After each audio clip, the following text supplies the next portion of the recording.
Welcome to the Genre Hustle, your virtual sci-fi fantasy writers group. I'm Anton. I'm Jane. I'm Chris. I'm Lucy. I'm Chelsea. I'm AP. And I'm Carter. And this is the end of season 3. We made it. Everyone. Wow. Barely. Yay. Barely. It was very close. And today we're talking about our favorite things. We're calling this our greats and gripes. We've been reading and we've got things to say. We have things to say. So AP, we're going to start with you. Oh, okay. Well, thank you for that lovely introduction, Yes. Anton. I'm trying to be a little more positive at the end of these seasons. You know, season 1 and 2, I had a lot of nasty things to say. You're stepping out of your comfort zone. I'm a hateful man. Critical. Thank you, Chelsea. Exactly. A thinking. So with that in mind, I'm going to focus on a great. And actually, this comes because I've been re-listening to Joe Abercrombie, one of my favorite authors, and something he does and something that I've enjoyed in other pieces like The Wheel of Time by Robert Jordan is when I get to experience a scene from several different points of view, and each point of view gives me a much wider picture of what's going on. So I'm like being let in on the secret about what's going on in the scene, even as I see the POV characters struggling with what's going on. So they're misinterpreting what they're saying. They're, confused about something, but I know what's going on. And it's like I get to be in the club. I get to know what's happening. And it's just an amazing feeling when that gets done. And he does it so well. He does a lot of things really well. Movies are so powerful for stuff like that. Yeah. Yeah. And they create such a sense of intimacy, I think. Yeah. As Yes. if you are, and you alone are the person That knows everything. has It's like, access to these it's thoughts. great. Yeah. I love being smart. Yeah. I was reading the story last night in Interzone, and it reminded me of one of my favorite things about writing, when an author can subvert your expectations and really surprise you with a character. Mm-hmm. And the story is about this assassin that uses these little bugs to kill people. It's called The Palimpsest Trigger by David Cleedon. And you're given this assassin, and you, I guess with that, make certain assumptions about what assassins would be thinking. And then he goes on to describe the way that this man lets this little bug into the room. And for some reason on that day, he decides to stick around and watch this bug do its damage to the victim. Mm-hmm. And so it's very sinister, and you think, oh, this little bug is crawling across this room. It's heading towards the victim. And all of a sudden, it gets on top of him, and it does this little kind of beautiful dance before it kind of weaves its poison. And it just completely surprises you because you think this is such a sinister situation, but yet there is this weird, dark beauty in it. That's cool. And I love that. I love when authors can find surprising emotions in the opposite situation. Yeah. I suppose that's what I'm trying to say. Yeah. And I hate the opposite of that too. Don't do that? Well, because, the obvious would have been, here you have an assassin. He's going to be thinking really evil, angry thoughts. And that's so obvious to read. So I just love it when you can get the opposite. Yeah. Chris, what about you? So I thought a lot about my greats. I was also trying to be on the happy train all during the season. But mine is essentially, I can't lie, it's basically a love letter to one particular book that I recently read.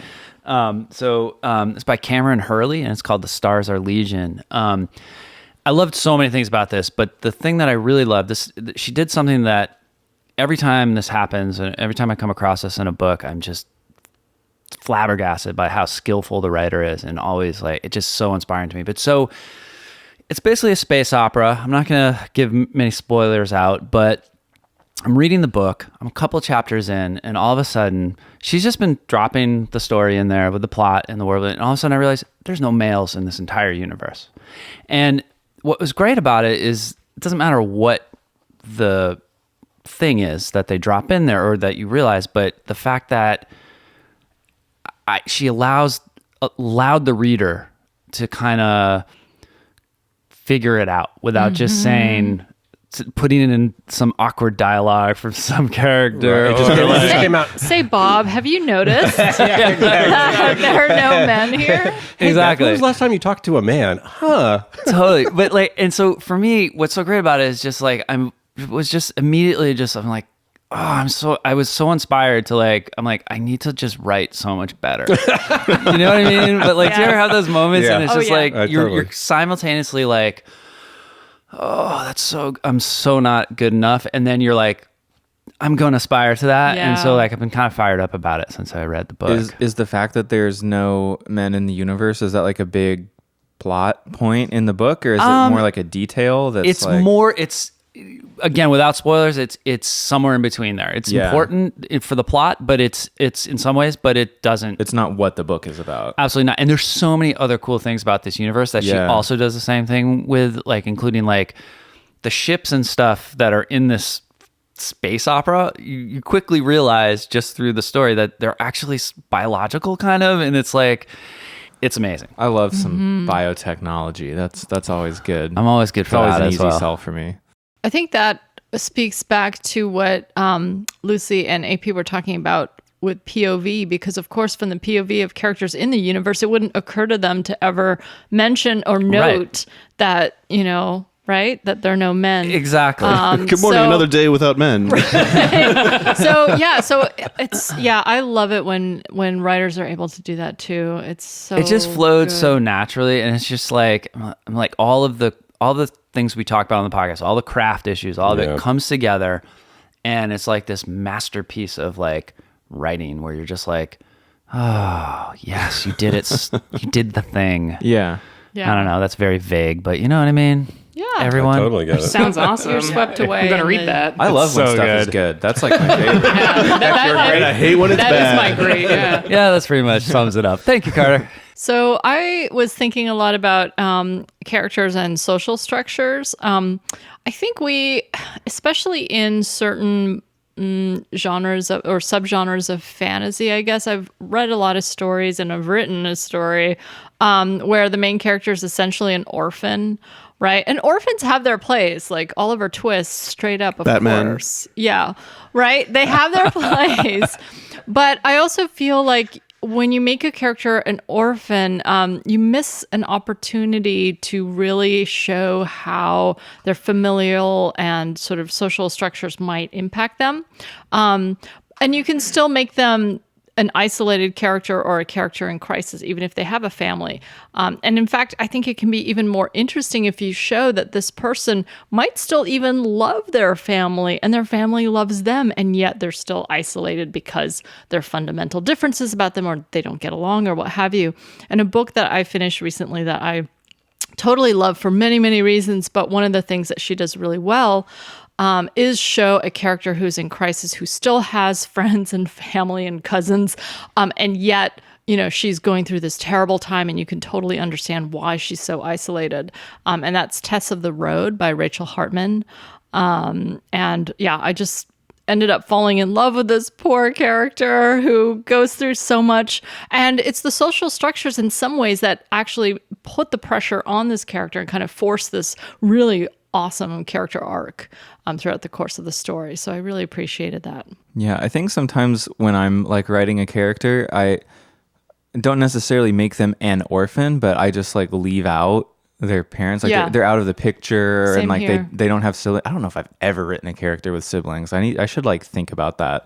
Yeah, I think I just write adults, so it doesn't even come into line. I'm like, yeah, parents, who cares? Like, Yeah. So Carter, that'll be your writing goal for next season. Yeah. Give my characters families. I think it's just an interesting other way, because I've done that too. Like my first novel, Trader's Daughter, she had everything stripped away from her. And, and maybe that was right for the story, but I also think all too often that's where I personally will go to when I'm trying to write that kind of character. And I realize that I don't have to do that anymore. Yeah. And it's like a lot of like other things is you don't want to use not having parents like as a plot device unless you can like really do the work of like exploring like what it means to the character. Yeah. I mean, you can't make it cliche. Yeah. I think that's a great point. I'm not going to start talking about Harry Potter because that's not allowed anymore. But No, we're over that. yeah, So my great is an orphan. So shots fired. Dang. Oh my goodness! Both of them. Okay, so all right. Is it Harry Potter? Absolutely not. So here on board the Happy Train, I want to talk about the thing that brings me into books, and that's mouthy protagonists. Harry Dresden, an orphan. Gideon the Ninth by Tamsin Muir. She's an orphan, but sense of a pattern. But she is surrounded by people and social structures. I'm not going to spoil anything about the book, but I am willing to forgive a multitude of sins for like. It's not enough for them to just be foul mouthed. Like, I want a character who's opinionated about the world around them, and for that voice and that opinion to inform the tone of the book. Like Gideon spends a large chunk of the book under a vow of silence, and so like for the first act, she is just spouting off at people. She has these porn mags, and she like tries to offer them to somebody to get like to do something, and then later says, "Well, I only read them for the articles," which is hilarious. But then later she spends a good chunk of the book under a vow of silence. But her inner voice is so active, and she just names this guy the mayonnaise uncle. And you have to because he's the color of mayonnaise. Yes. And so then once she is not under the vow of silence, she continues to refer to him as mayonnaise uncle throughout the rest of the book, which is hilarious because like he's a necromancer of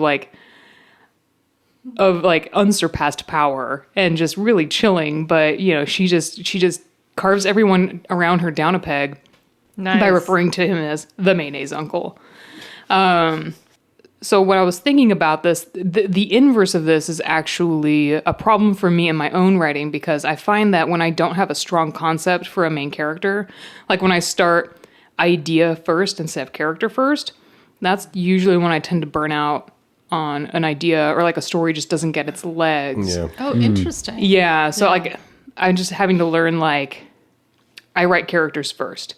And I know that plot is important. Plot is the thing that happens to characters, but it's always characters that bring me to writing and into worlds and makes me interested in it. Mm-hmm. Yeah, that's a great insight, especially about your own process, I think. Hey, season 3. We're learning here on the Happy Train. Learning. I think I agree though. Like I'll follow like a cool character through like whatever meandering structureless plot. To me, like characters definitely come first. Like as a reader, I don't know if I like focus on them enough in my own writing. I mean, clearly, since I don't even like give them moms and dads or siblings. Yeah, but like definitely like as a reader, if the character has a compelling voice, and if like the narrative voice is like, I don't know, I what did you call it, mouthy?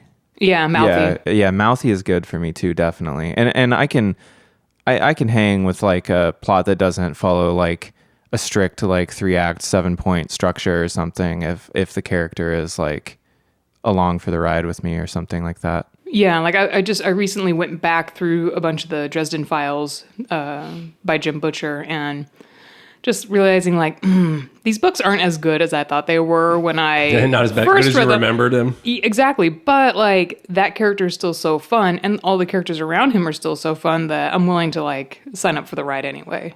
Yeah, the voice in those books is very strong. Yeah. Yeah, for sure. I could probably tell you no story plots that I've read from books, but I could tell you about characters that I have Yeah, read, 100%. what they were Good like, point. but I couldn't recount details of the mystery of whatnot, which I think says everything about why we read, right? Yeah.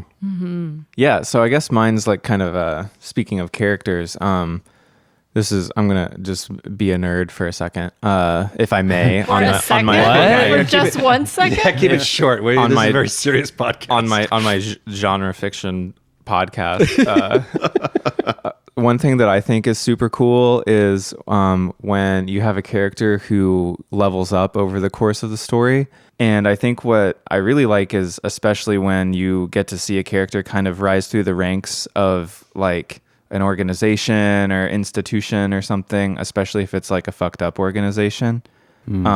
Just because it like, I don't know, it's a cool way, I think, to like connect, especially with like anti-hero type characters or even with villains, because you end up sort of like rooting for them to get more power and influence, even if you don't agree with their morality or like who they are as a person. Like AP used the Joe Abercrombie example, and like it's so cool seeing Glockta like rank up in the Inquisition through those books. Like even though everything that he's doing is like ranging from questionable to super evil, like you still like totally root for him because like it's like he's like kind of struggling to like rise up in his little world, and it's like relatable, even though like Yeah, I mean, his first line is, "Why do I do this?" yeah, totally. It's like, oh man. And it's like it's almost like having a desk job or something, but like your desk job is to torture people. Yeah. Yeah. There are people to be tortured on your desk. Yeah.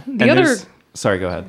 Well, I was going to say the other cool thing that the opportunity affords you as a writer is that you can show kind of aspects of an organization as somebody's kind of going through it, and so you can see like, okay, that training sergeant who was a real dick before may have actually had a point.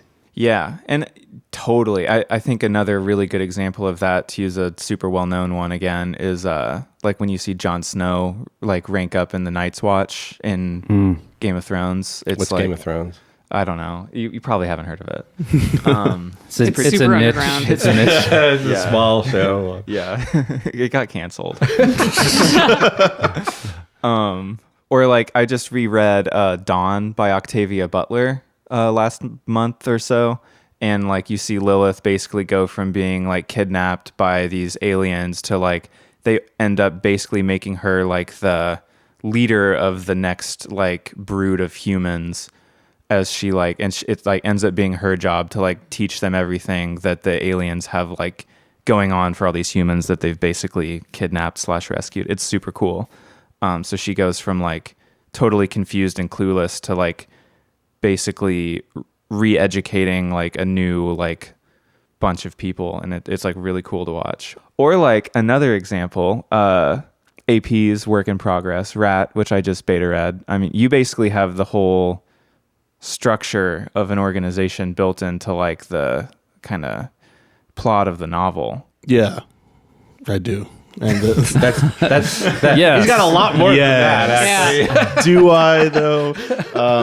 It's 4 books and it's the 4 ranks of this mercenary company. Yeah, and it's super cool because you start with a protagonist who's at the bottom rank. She's like literally a rat, is what She's they not call literally a rat. Okay. Well, but they call them rats. She's a figurative rat, and also like the rattiest of the She's rats. literally a figurative rat.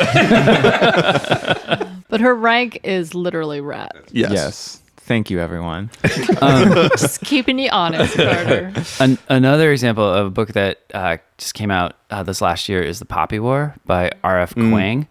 And it's like the main character, you follow her all the way from her like studying really hard to get into the school, and then rising up the ranks in the school, and then she like starts getting into the actual military, so like a military school, and she kind of rises up there.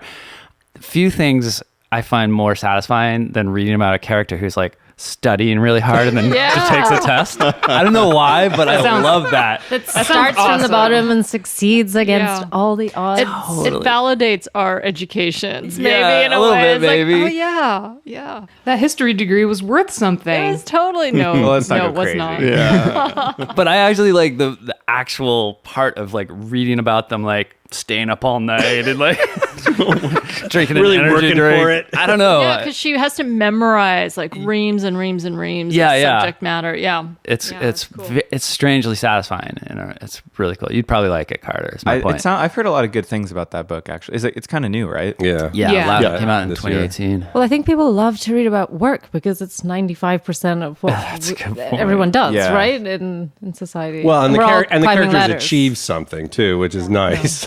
We're all in the same game. Yeah, That's we're all interesting. climbing I wonder ladders. if it's because like our brains are so like capitalism poisoned that like the idea of like a character like, Hold on. the idea of like a character getting a promotion is like the coolest possible thing. I mean, Oh, it's so satisfying. But I think if you think about who's going to be reading a science fiction book, people that read will probably be goal oriented, will be motivated, will be climbing ladders themselves, they'll be educated, and they'll love I'm to not- see I'm that not goal-oriented. reflected back to themselves. In For a way. sure. I also think though it like hits that little part of our brains that like you're like, oh, you accomplished this goal. It's the same thing as like leveling up in a video game. You accomplish this goal and you get a little cookie, and then you're like, It's our we're going to lizard the next brain. one, It's and like- like, or like Cub Scouts, you're gonna get a new Yeah. patch, and like, Yeah. it's like just- Pavlovian. yeah, it's a little bit, yeah. But it only works when it works in the structure of the story, right? If it's just about the leveling, you don't care about it. But if you're engaged in the character, then the levels start to matter, and then it becomes a real, then it starts to take hold. Right. And like Chelsea said, especially if you like learn new things about like the world or the organization that they're in or other characters or the greater conflict as they go, like that's the good stuff. That is the good stuff. That is the good stuff. The other good stuff that I think you could have is from a craft perspective is kind of watching the level of competency and familiarity with the world, like, shrink and grow over time, and watching characters, have to deal with different areas that they thought that they were competent in, and it turns out they were not at all, as they're, introduced to new levels of knowledge. Yeah, and there's like, it's not like the only arc that I like either. I mean, like one of my fave authors, China Mieville, always does the opposite thing, where like his protagonists always get progressively more confused as the story goes on. And so do his readers. Yeah. And like that's cool too. I like that as well. But I also like seeing, somebody level up and gain. And I think that Lucy pointed this out off mic. I think like YA books do this really well. Like they kind of like link you with the protagonist, almost like you're sort of a stand-in for the character, and then the character gains more skills and more powers and more knowledge. And It's a good structure for YA books because they're out the house, they're making their way in the real world, and the real world is tough, and teenagers connect to that because they're in the same boat, I guess. It's not about family dynamics anymore, it's about survival. totally. Anton, you've been strangely quiet. It's a little Really? bizarre. All right. So the thing that I like is when I'm reading something and I realize that the authors are following all of these rules that we talk about. And so the example that I have is the Marlon James, the book, The Black Leopard, Red Wolf, which is the first in the series, I think.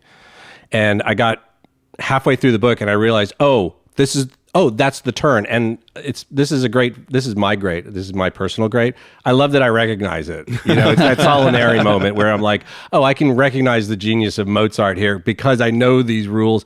But it's also, it's satisfying to know that, a Booker Prize winning author is following all of the same rules that we talk about here all the time. It's not just some like nebulous bullshit. This isn't some bullshit that we're just making up and spouting off. Yeah, exactly. Yeah. These are legit rules that legit writers follow. And it's satisfying to know like, okay, I am actually working towards something and learning something. And this isn't just me mouthing off, I mean, it's a little bit of that too. It's mostly that, but there's like 10% of like rules that you have to follow. Well, but it is. Your point is very valid. I mean, it's like there are.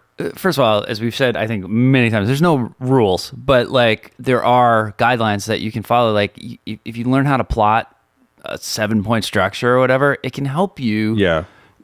Write something that's coherent in a way that we recognize as a novel or whatever. And it is really cool to study. We've been working on this like forever as a team and individually, like trying to like learn structure and learn how to like plot and all that stuff. And it is very satisfying when you're like, I've made some progress. I recognize this I can moment. see it now in the real world. Too, yeah. So that was my great. It was fun. No, but that's a good one. I've had that experience in books and movies now too. Yeah, movies for sure. I'm suddenly in movies. I'm like, it's the midpoint. And I'm like, it's halfway through the movie.